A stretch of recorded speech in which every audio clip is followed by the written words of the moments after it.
নিজের চেয়ে বেশি প্রায়োরিটি কাউকে দিতে নেই। দিনের শেষে তারাই আপনাকে ছেঁচড়া প্রমাণ করে চলে যাবে। আমরা টাকা ইনকাম করি সুখে থাকবো বলে, কিন্তু সেই টাকা ইনকাম করতে গিয়ে আমাদের সব সুখ বিসর্জন দিয়ে দিতে হয়। মিষ্টি কথা নয়, লবণের মতো যারা তিক্ত কথা বলে তারাই আপনার প্রকৃত বন্ধু। ইতিহাস সাক্ষী আছে, লবণে আজ পর্যন্ত পোকা ধরেনি। সবসময় নিজের মধ্যে ভালো কিছু খুঁজুন, কারণ আপনার খারাপ বের করার জন্য আপনার আশেপাশের লোকজনই যথেষ্ট। 90% ব্যর্থতা তাদের জীবনে আসে যারা অজুহাত দেখাতে ভালোবাসে।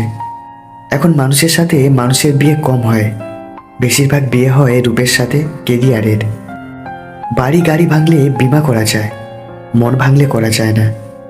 বৃষ্টির জল পড়লে ছাতা নেওয়া যায়, চোখের জল পড়লে তা করা যায় না।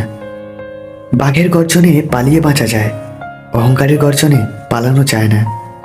কাঁটা বিঁধলে বের করা যায়, কথা বিঁধলে বের করা যায় না। প্রতিষ্ঠিত হলে সবাই পাশে থাকবে, কিন্তু প্রতিষ্ঠিত হতে কেউ সাহায্য করবে না। মানুষ তার জীবনের ভুলগুলো তখনই বুঝতে পারে যখন একটি ভুলের জন্য জীবন থেকে অনেক কিছু হারিয়ে যায়। কেউ একজন বলেছেন, জীবনে উন্নতি হলেই বদনাম শুরু হবে। কিছু মানুষ যতদিনে আমাদের মূল্য বুঝতে শেখে, ততদিনে তারাই আমাদের কাছে মূল্যহীন হয়ে যায়। অপেক্ষা এক ধরনের মানসিক যন্ত্রণা, তবুও মানুষকে অপেক্ষা করতে হয়, কখনো ভালোবাসার জন্য, কখনো মুক্তির জন্য, আবার কখনো মৃত্যুর জন্য। একজনকে প্রশ্ন করা হয়েছিল, কোন মানুষগুলো সবচেয়ে সুন্দর? সে উত্তরে বলেছিল, চিন্তা ভাবনা ও চরিত্র যাদের সুন্দর, সেই মানুষগুলোই সবচেয়ে সুন্দর। মানুষের মুখ দেখে কখনো বিচার করা যায় না, কারণ মুখের মতো বড় মুখোশ পৃথিবীতে আর হয় না। যত মানুষ চিনতে পারবে তত একা বাঁচতে চাইবে, আর বুঝতে শিখবে একাকিত্ব কখনো বেইমানি করে না।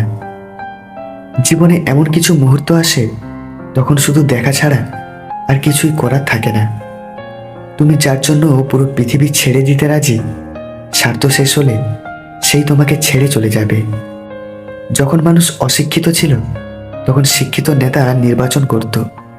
আজ মানুষ যখন শিক্ষিত তখন অশিক্ষিত নেতা নির্বাচন করে। সম্পর্কে মায়ার টান আর ভালোবাসা থাকলে জোর করে কাউকে ধরে রাখার দরকার পড়ে না। কেউ কাউকে না পেলে কেউ মরে যায় না, শুধু মায়া কাটাতে একটু সময় লাগে। মানুষ সবচেয়ে বেশি ক্ষতিগ্রস্ত হয় রাগে, লোভে এবং আবেগের বশে। আপনি কতটা শিক্ষিত তা গুরুত্বপূর্ণ নয়, আপনার চরিত্র কতটা উন্নত সেটাই বেশি গুরুত্বপূর্ণ।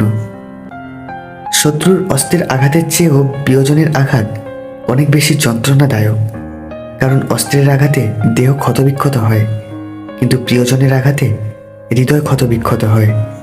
দেহের ক্ষত মুছে গেলেও হৃদয়ের ক্ষত রয়েই যায়। বিবাহিত মহিলার এই দুটি লক্ষণ দেখলে বুঝবেন সে গোপনে পরকীয়া করে।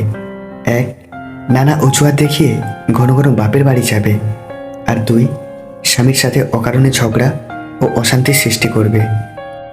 দায়িত্ববোধ শেখানো যায় না, সময় আর পরিস্থিতি দায়িত্ববান বানিয়ে দেয়।